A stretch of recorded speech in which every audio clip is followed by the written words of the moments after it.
Today I'm going to make some fermented cucumbers. Not pickled. I've never really had much luck pickling cucumbers personally.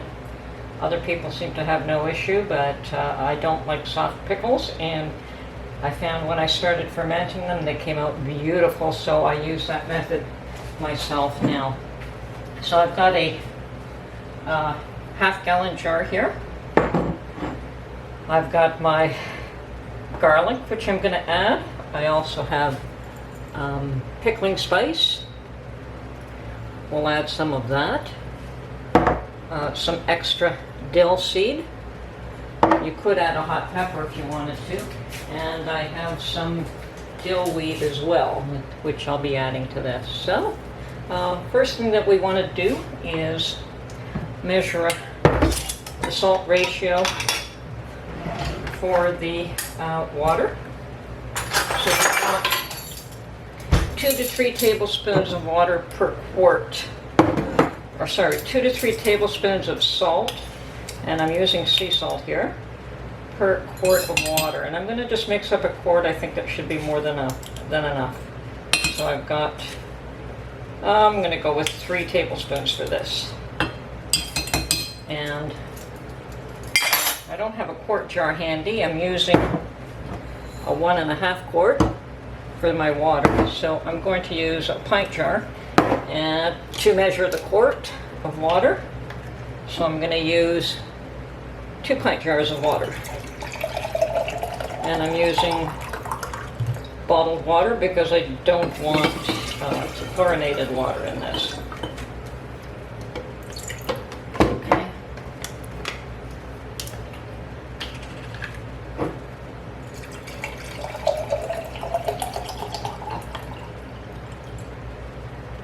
So there is my brine mixture. I've got 1 quart salt with 1 quart of water with 3 tablespoons, and I've used sea salt here. I don't use the iodized salt, and I don't use chlorinated water for this process. Okay, we'll put that aside for the time being. And the next step is to cut off all the blossom ends of the cucumber. Cut off 1/16 of each end. And the reason we do that, you just want to take a little nip off the end. And the reason you do that is to ensure that you get crispy cucumbers. For some reason, there is enzymes at the blossom end that will make your cucumber soggy.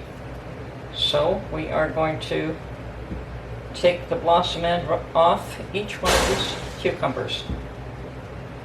The stem end is fine, you can leave that alone.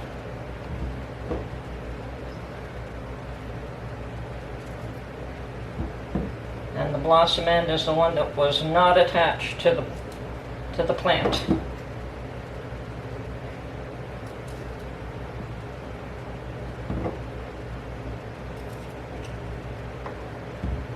Okay.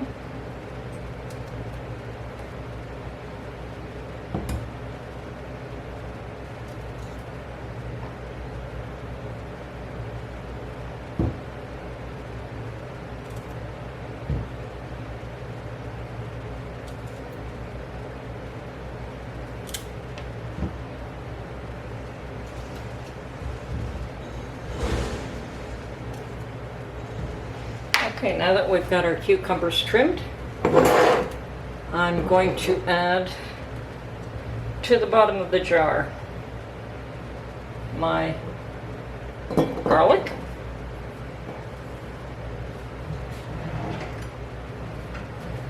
once again probably 1 tablespoon of pickling spices, or perhaps a little more than that. I like the taste of the pickling spices. I also have a lot of dill seed from the dill that I grew last year. So I'm going to add a tablespoon of dill seed to this. And some fresh dill as well, and this will add to the bottom. Unfortunately, I picked this a few days ago and left it in my car, so it's a bit dried, but that won't hurt this process.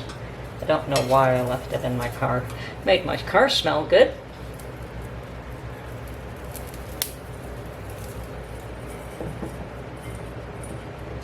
Okay, and then all we do now is stuff the jar with pickles. And I like to keep everything at the bottom because we don't want anything to float to the top when you're fermenting.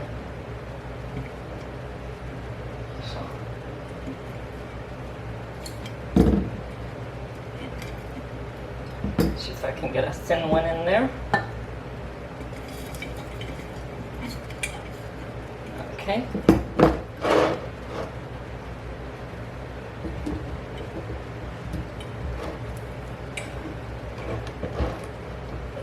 No, I'd rather not cut these, but if I have to, I will.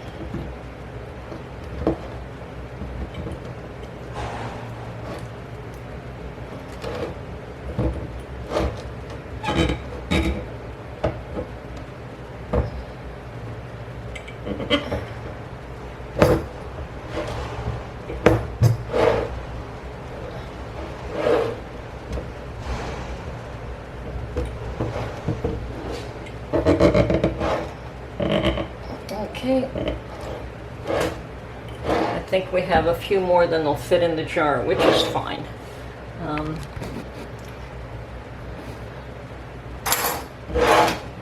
So at this point, all we do is take our, I'm going to shake up that salt water a little bit better now.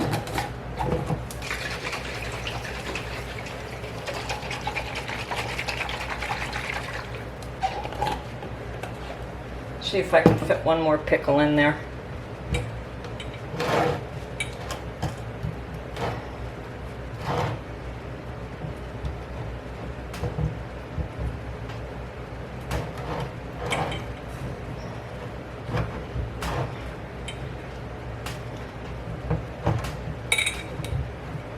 Not quite. Perhaps a smaller one.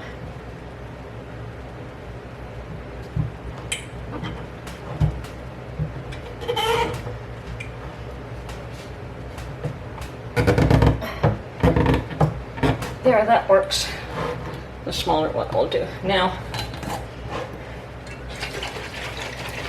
the brine is good and mixed, and we just pour that over the pickles, right to the top. You want to cover them completely.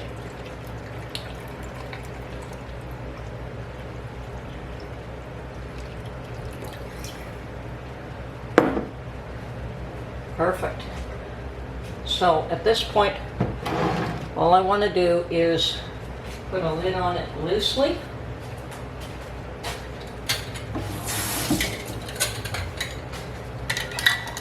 Because it lets out gases and air during the fermentation process. So I do want a lid on it, but I don't want it tight. I want to be able to burp that every day for the next few days. So within a few days, we should have pickles ready. And yeah, they can actually be stored in a cool, dark place for quite a while, or you can put them in the refrigerator. But that's how I make pickles. And yes, you can store them I've had some in jars, in gallon-sized jars, probably for a year if it's stored properly in a cool place. Anyway, that's my pickles for now, and we'll see you on the next video.